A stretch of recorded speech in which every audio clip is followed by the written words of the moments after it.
பாரத தேசத்தின் மகோனதமான புராண இதிகாசங்களை முழுமையாக அறிந்து கொள்ள சப்ஸ்கிரைப் திலக்.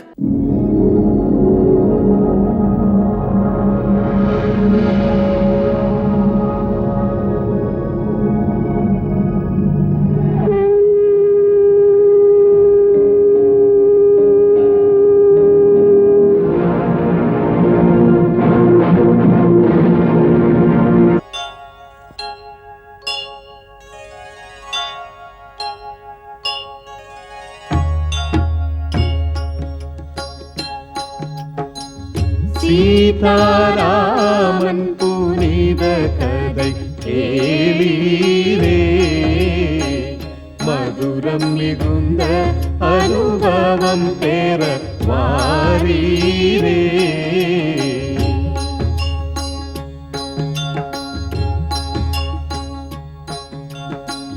கருத்துகள் நிறைந்திடும் காவியம் காணீரே, கடமை பண்பின் உயர்வினை பாரீரே.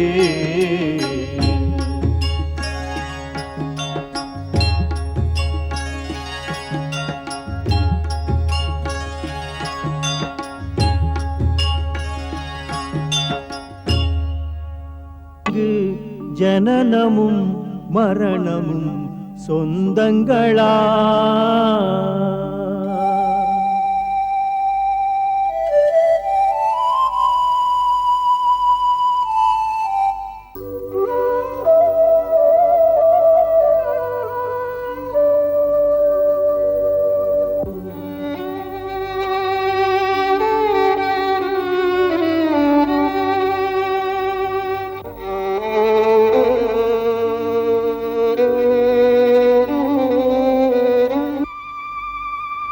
வந்தவர் எல்லாம் போவது ஏனோ, பூமியில் இடமே போதாதென்றோ,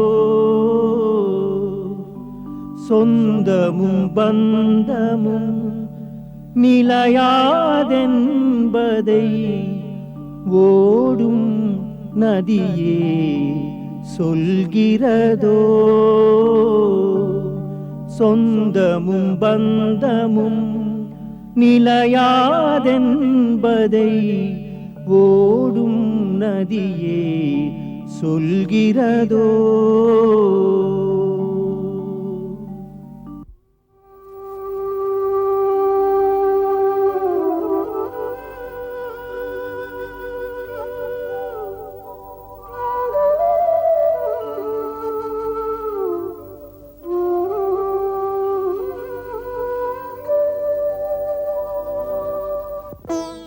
பரதா, அஸ்தியை வைத்து அழுவது ஏன்? இது உன்னை பெற்ற தந்தை அல்ல. அவர் தன் உடல் கூட்டிலிருந்து பறந்து அவர் தர்ம வினையின்படி பரலோகத்தில் அமர்ந்திருப்பார். ஜீவாத்மாவுக்காக ஐம்பூதங்களால் படைக்கப்பட்ட இந்த உடல் சாம்பலாவதோடு அழிகிறது. தந்தை மகனுக்காற்றும் கடமையில் இதுவும் ஒன்று. அதை நீ முடித்து கடமையை நிறைவேற்று. உயிர் உடலை விட்ட பிறகு இந்த பூத உடலானது ஐம்பெரும் தத்துவமான கனல், காற்று, ஆகாயம், நீர், நிலமாக அன்னை பூமியிடம் திரும்பிச் செல்கிறது. அதனால் அஸ்தியை நீ இந்த புனித நதியில் விட்டுவிடு. நமக்கெல்லாம் இதுதான் முறை பரதா. நியாய விதிப்படி இன்று நீ செய்யும் இதையே நாளை உன் மகனும் உனக்காகச் செய்யப் போகின்றான். பந்தத்தை துறந்துவிடு. இனிமேல் கொண்டு செல்ல வேண்டிய கடமை உன்னை எதிர்பார்த்து கொண்டிருக்கிறது.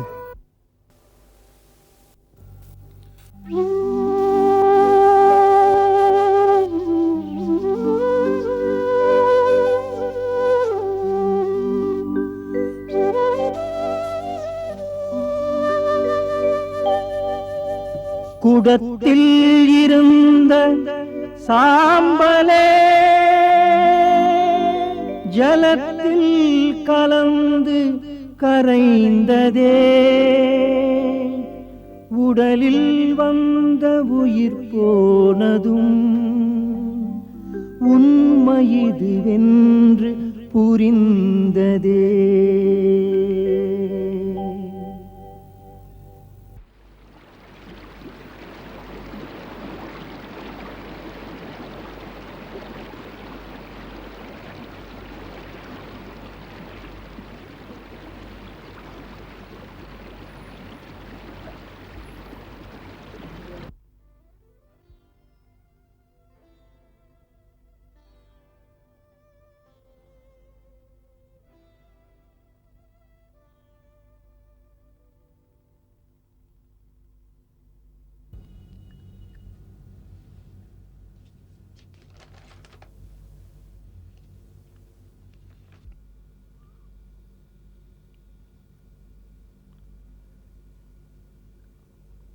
குருதேவா, தமது ஆணைக்கிணுங்க இங்கே மன்றத்திலே வந்து நிற்கிறேன்.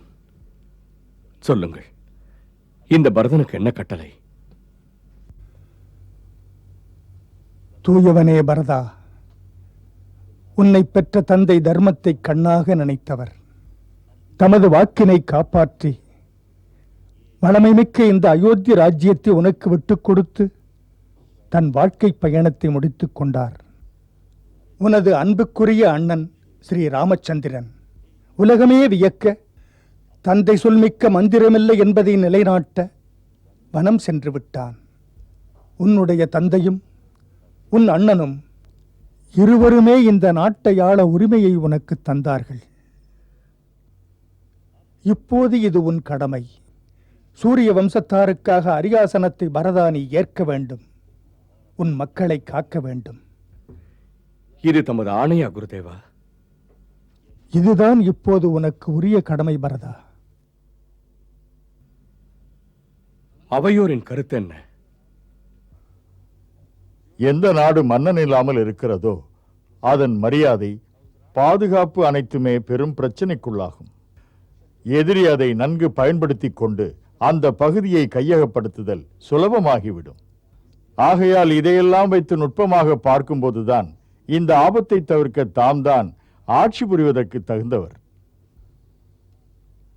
அதற்கும் மேல் நான் எப்படி சொல்ல? மதிப்புக்குரிய ஸ்ரீராமன் காடு போனது ஏன்? தன் அப்பாவின் ஆணையை மதித்து நடக்கத்தானே. அரியாசனத்தில் நீங்கள் அமர்வது நியாயம்தானே? ஆட்சியில் அமர்வதற்கு 3 தகுதிகள் தேவைப்படுகிறது. குருவின் வாழ்த்துக்கள், அமைச்சர் குழுவின் ஆலோசனை, மக்கள் அனைவரின் நம்பிக்கை. இன்று பரதனுக்கு இம்மூன்றும் இருக்கிறது. ஆகையால் மிக்க மகிழ்ச்சியுடன் நான் இந்த நாட்டின் ஆட்சியை ஏற்றுக்கொள்கிறேன். அதற்கு முன் முக்கியமாக எனக்கு ஒரு சந்தேகம். அரியாசனத்தில் அமர்வதற்கு முன்னால் தாமெல்லாம் என் சந்தேகத்தை போக்கினால் நல்லது. என்ன சந்தேகம் ஏற்பட்டது ராஜகுமாரரே? சில நாட்களுக்கு முன் மதிப்புக்குரிய அமரர் மன்னர் என் தந்தை அவர்கள் உங்களை எல்லாம் சந்தித்து பேச இப்படி ஒரு மாமன்றத்தை கூட்டினார்கள். அன்று மன்றத்தில் மாமன்னர் தசரதர் தன் மைந்தன் ஸ்ரீராமனுக்கு ராஜ்யாபிஷேகம் செய்வதாக பிரகடனம் செய்தார். அப்போது நீங்கள் எல்லோரும் ஒன்றாக ஒரே குரலில் ஸ்ரீராமனுக்கு பட்டம் அளிப்பதை வரவேற்றீர்களே. பரதன், இப்போது கேட்கிறேன், ஏன் அப்போது எல்லோரும் ஒரே மனதாக ஒப்புக்கொண்டீர்கள்? ஏனென்றால் ராமனை போன்ற உத்தமன் மன்னனாக அமைவது மிக அரிது. மிக பொருத்தமான பதில் இது. மக்கள் எல்லோரும் ஒப்புக்கொண்ட பிறகு ராஜா ஒரு மகாராணியின் சொல்படி அவை முழுவதும் சம்மதித்து ஒப்புக்கொண்டதையே மாற்றி சபையை பாராட்டிய ஸ்ரீராமனை ஆட்சியிலிருந்து நீக்கி வனம் அனுப்பினான். தன் மனதுக்கு உகந்த ராணியின் மகனை ஆட்சியில் அமர்த்த நிச்சயித்தார். அப்படி ஒரு முறைகேடு நடந்த போது நீங்கள் எல்லாம் ஏன் மௌனமாக இருந்தீர்கள்? சொன்ன சொல்லை மாற்றிய மன்னரிடம் எதிர்ப்பு தெரிவிக்காமல் ஏன் இருந்தீர்கள்? மாமன்னர் என்பதால் பேசாமல் இருந்தீர்களா?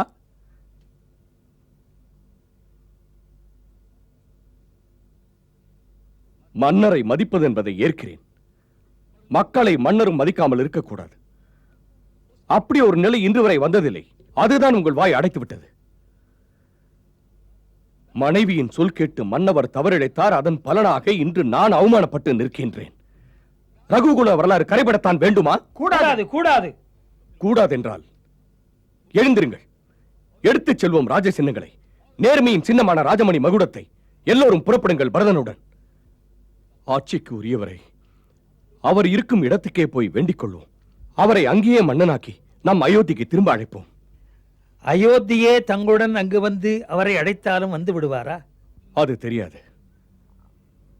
பரதனின் பிரதிஜை வராவிட்டால் நானும் மன்னன் அல்ல, அவருடனே வனத்திலேயே காலம் கழிப்பேன். சபையோரை சற்று சிந்தியுங்கள். அன்று மன்னர் தசரதர் தமது வாக்கை காக்க தன் உயிரையே இழந்தார். அண்ணன் ஸ்ரீராமன் அன்றளர்ந்த தாமரை போல் சந்தோஷமாக மன்னரிட்ட ஆணையை கண்ணாக கருதி மாபெரும் சாம்ராஜ்யத்தை தூசாக நினைத்து உதறி சென்று விட்டார். அவர்தான் தசரதர் கேட்ட மகன். அந்த ஸ்ரீராமனின் தம்பியான இந்த பரதன் நீதியை காக்க நினைத்தால் அதற்கு அவனுக்கு உரிமையே இல்லையா?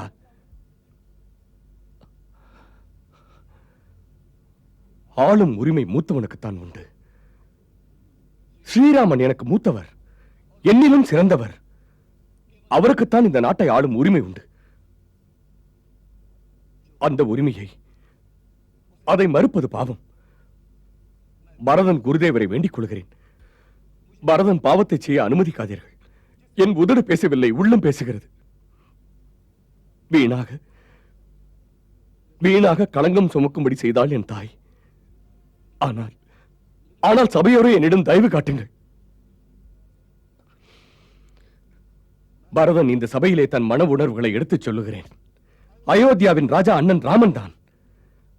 அவர் இருக்கின்ற இடம் நோக்கி உள்ளன்போடு பணிந்து வணக்கம் செலுத்திக் கொள்கின்றேன். அவரை பார்க்க போகிறேன் என்று பிரகடனம் செய்கின்றேன். சபையோர் இதை ஏற்று என்னை அனுமதியுங்கள். குருதேவா, மறுக்காமல் என்னை அனுப்ப வேண்டும். தங்கள் வாழ்த்துக்கள் என்னை வழிநடத்தும். செல்க. உத்தமன் நீ பரதா, உண்மையில் நீ தர்மத்தின் அவதாரம். நேர்மையான உன்னை பெற்றெடுத்த இந்த பூமி பெருமை அடைந்தது. இன்று தர்மத்தின் முன்னால் இத்தனை விரிந்த சாம்ராஜ்யத்தை துறப்பவன் ஒருவன். உன் போன்ற மகாத்மா யாரும் இங்கே பிறக்கவில்லை. எப்படி உன்னை புகழ்வது பரதா? உன் போல் யார் உண்டு? நின் புகழ் நீடு வாழ்க, நீடு வாழ்க. முடிக்க முடியாத காரியத்துக்கு முயற்சி செய்கிறாய் பரதா. ராமனின் வாக்குறுதி மாறாது.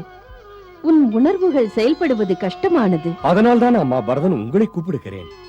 அம்மா, உங்கள் பரதனை நம்பிக்கைதான் செயல்படுத்துகிறது. பரதனுக்கு எதிராக தர்ம நேர்களின் பேச்சுக்கள் எல்லாம் வரும். மாதா நீங்கள் வந்தால் அதற்கு வலுவிருக்காது. அங்கு தாம் எடுத்து சொன்னால் அப்புறம் எதிர்ப்பு எது? அம்மா, மறுக்காமல் ஏற்பீர்களா? சரி, ஏற்கிறேன். நீ எடுக்கின்ற முயற்சிகளால் அயோத்தியும் மகிழும் என்று நினைக்கிறேன். அனைவரும் மகிழ்வார்கள் அம்மா, அனைவரும் மகிழ்வார்கள். பாசமுள்ள அண்ணனும் அண்ணியும் என்னை அறிவார்கள். பரதன் அவர்களின் ராஜ்யாபிஷேகத்திற்குரிய பொருளை எடுத்து வருவேன். வனத்தில் வைத்து குருதேவர் அபிஷேகம் செய்வார். பரதன் ராமனை ராஜாராமனாக்கி மிக்க விமரிசையுடன் அயோத்திக்கு அழைத்து வருவேன். மிக்க விமரிசையுடன். அம்மா, புறப்பட இது தகுந்த நேரம். மற்றவர்களை நான் கவனித்துக் கொள்கிறேன்.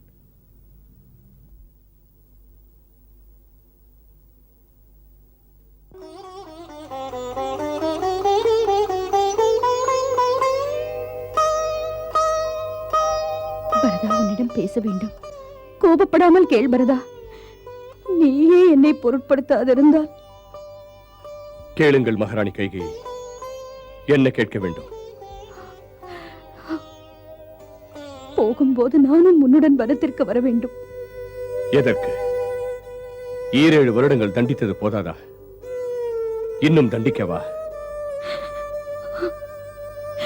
பரதா, பரதா, புரிந்து கொள்ளாமல் என்னை புண்படுத்துவதில் நீ என்ன காணப் போகிறாயடா?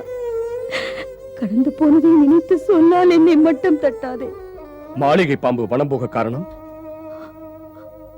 அற்பத்தனமாய் ஆசைப்பட்ட பாவம். நடந்த அழிவுகள் பரதா என்னால் வந்தது. யாருக்கும் புரியாதடா. நடைப்பிணமாக மரமாக பரதா நான் இங்கே இருக்கிறேன். உத்தமனை காண நீ வனம் போகிறாய் என்றோ? பரதா, உன் அம்மாவும் வரக்கூடாதோ? வரும் தகுதி போய்விட்டது. மாதாவை தாக்கி பேச உனக்கு தகுதி கிடையாது.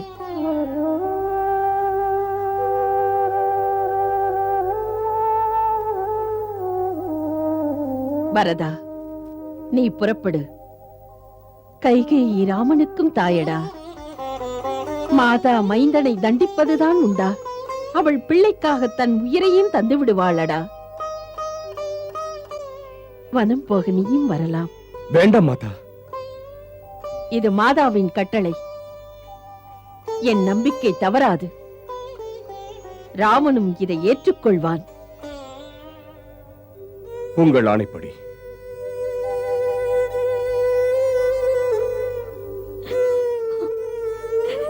அக்கா,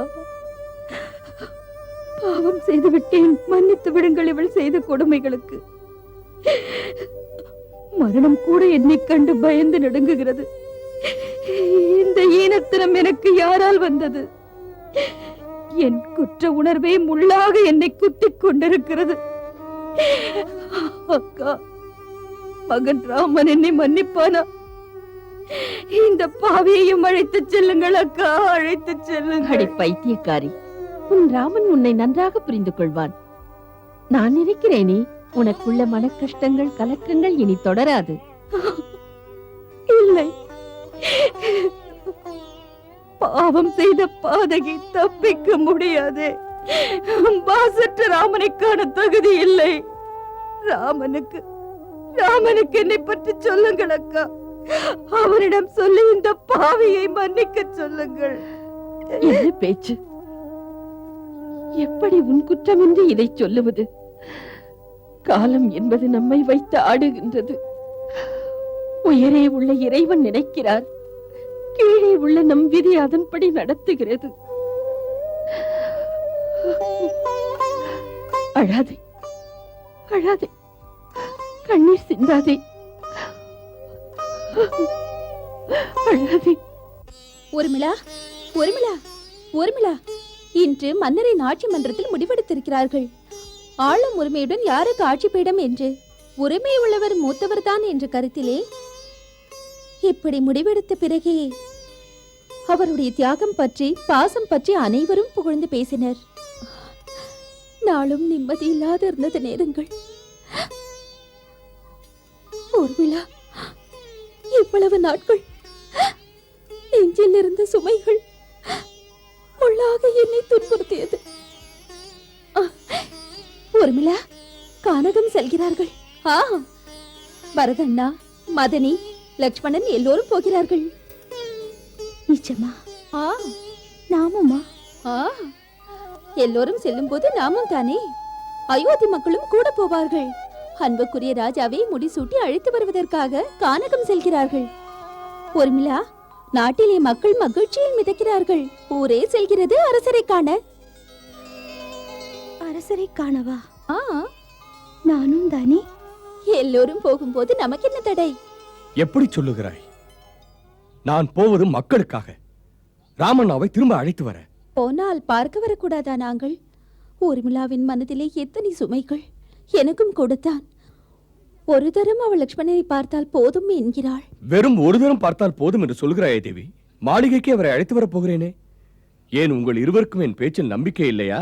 அதெல்லாம் இல்லை, இல்லை. நாங்கள் மட்டுமா? இந்த அயோத்தியை உங்கள் பேச்சில் நம்பிக்கை வைத்து பிரார்த்தித்துக் கொண்டிருக்கிறது. அது போதும். ஊர்மிளாவிடம் சொல்லிவிடு, லட்சுமணனை காண காத்திரு என்று. நம் இருண்ட நாட்கள் முடிந்து விட்டன. நம் ஸ்ரீராமனின் ராஜ்யாபிஷேகம் நடத்த ஊரெல்லாம் காத்திருக்கிறது. அப்ப நாங்க ஸ்ரீராமனோட தமசா நதிக்கரை வர போயிருந்தோம். அப்ப அவங்க நாங்க தூங்குற நேரம் பார்த்து தேரை ஓட்டிக்கிட்டு காட்டுல இருந்து போயிட்டாங்க. இப்ப இளவரசர் பரதரோடல போறோம். அப்புறம் எப்படி தப்பிப்பாங்க? போய் ஸ்ரீராமனையும் இளவரசர் லட்சுமணனையும் ராணி சீதையும் ஒன்னா அழைச்சிட்டு வர போறோமே. அப்படின்னா நாங்க அழகழகா தோரணம் எல்லாம் கட்டி வச்சு வீதியில காத்திருக்கோம். வீதியில பெரிய பெரிய கோலம் எல்லாம் போட்டு வச்சிரு. கண்டிப்பா நாங்க சொன்னபடி வந்துருவோம். உனக்கு தெரியுமா, ராமரை கூட்டிட்டு வர்றதுக்காக இளவரசர் பரதர் காட்டுக்கு போறாராம். ஊரெல்லாம் இதே பேச்சு. அப்பா, அப்பா, இளவரசர் பரதர் ஸ்ரீராமனை கூட்டிட்டு வரதுக்காக காட்டுக்கு போறாராம். யாருக்கு விருப்பம் இருக்கோ அவங்க எல்லாம் அவர் கூட வரலான்னு அவரே சொல்லியிருக்காருப்பா. அப்பா, நானும் போயிட்டு வரட்டுமா? ஓ, தாராளமா போ. நல்ல காரியத்துக்கு தடை சொல்லுவனா? அடே, ராமரை தரிசிச்சாலே புண்ணியம்டா. அப்பா, அம்மா, இளவரசரோட ராஜமாதா, அமைச்சருங்க, குருதேவர், சேனைங்க எல்லாரும் போறாங்களா? அவங்க போற வழியை சரி செய்ய ஓவியருங்க, தொழிலாளருங்க, சிற்பிங்க, மரம் வெட்டுறவங்க எல்லாரும் போறாங்களா? நானும் அவங்களோட போய் தொண்டு செய்ய விரும்புறேன். போனா நிச்சயமா உனக்கும் அந்த ராமரோட தரிசனம் கிடைக்கும். ஆமா, அட போப்பா, ராமன் இல்லாம அயோத்தியே எப்படியோ இருக்குது.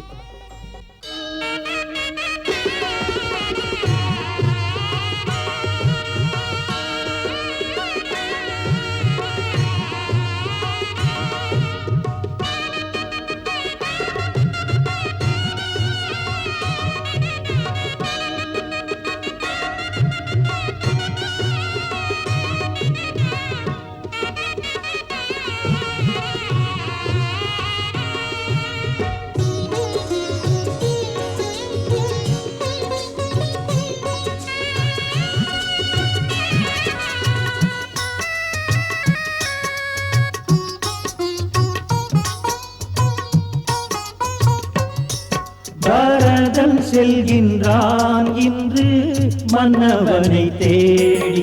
பரதன் செல்கின்றான் இன்று மன்னவனை தேடி. மன்னவனை தேடி அன்புதனை நாடி. மன்னவனை தேடி அன்புதனை நாடி. பரதன் செல்கின்றான் பிரபு ராகவனை தேடி.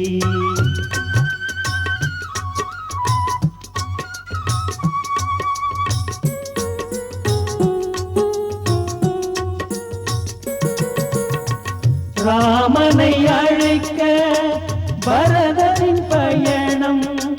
நேர்மையே நினைக்கும் பிரேமையே பரதன். ராம பக்தியிலே பரதனை போலே பூமி கண்டதில்லை. இது பொய் இல்லை, இவனை போல தியாகி எங்கும் இல்லை இல்லை.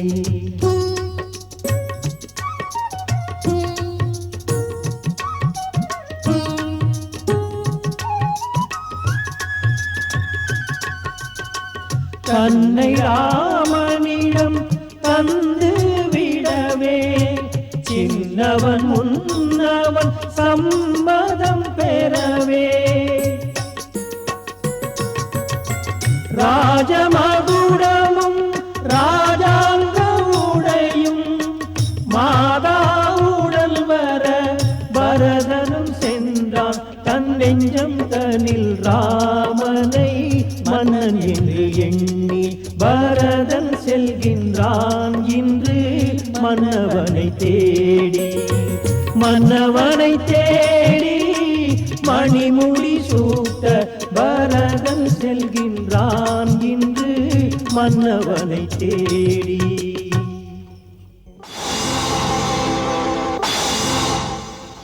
मंगल भवन अमंगल हारी।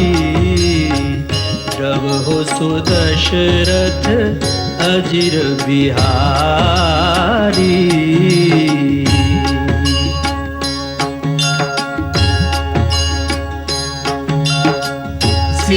सीताराम चरित अति पावन। मधुर सरस अरु अति मन भावन।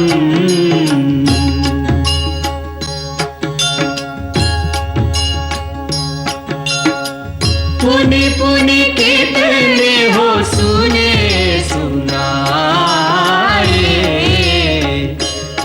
की प्यास बुझत न बुझा।